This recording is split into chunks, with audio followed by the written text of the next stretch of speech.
Mari Mari con Puguñuy, Mari Mari con Puché, Mari Mari con Puchil Catufe, Chumley Men, Incheta Ayuklen Fachantu, Fachiante, Incheta Niefinta Quiñe, Wenengumaza y Meo con Puché. ¿Cómo están? Puchil Catufe, Puguñí, Caquiñe, Cainche, ¿Peley? El día de hoy les quiero enseñar algo un poquito más complejo, ¿ya? Y se trata de dos partículas. Son partículas que son indirectizantes, así lo podemos llamar.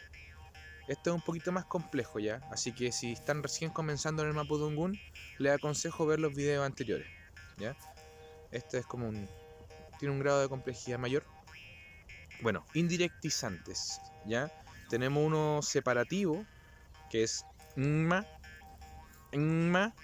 y tenemos el aproximativo, que es LEL, ¿vale?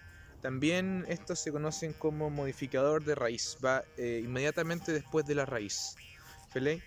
¿Pero qué se refiere con indirectizante? Indirectizante, sí.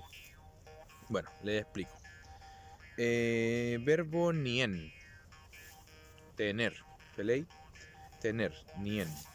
Y entonces primero, por ejemplo, yo te voy a decir, voy a ocupar el nma, nma. Nma, ¿cierto? Es como separativo.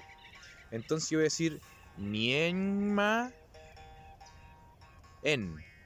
¿Ya? Ahí la E es transición de segunda a primera persona. Entonces, nienma en, como me lo tienes, me tienes algo. ¿Ya? Pero no es de buena forma. Como tú me tienes algo mío.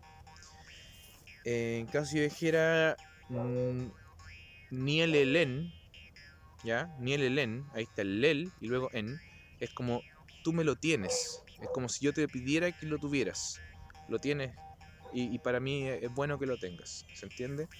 A lo mejor no se entiende bien. Otro ejemplo. Verbo yen. Yen. Chemanta yen, eso es llevar.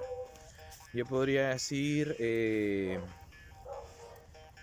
yenma. Yenma fimi. Tami wenui ni kawel. ¿Ya? Eso es como te llevaste el caballo de tu amigo, pero te lo llevaste sin permiso, fue algo malo, ¿ya? En cambio, si dijera Nien, Yen, a ver, Yelel Fimi, Tami Wenui, Nikawel, es porque te lo llevaste, porque él te lo pidió o te lo llevaste de buena manera, ¿feley? Entonces son indirectizantes, ¿ya? Uno que es aproximativo y otro que es de lejanía, ¿feley? Pero mañana le hacen fermenta a ti con puché, peucayal.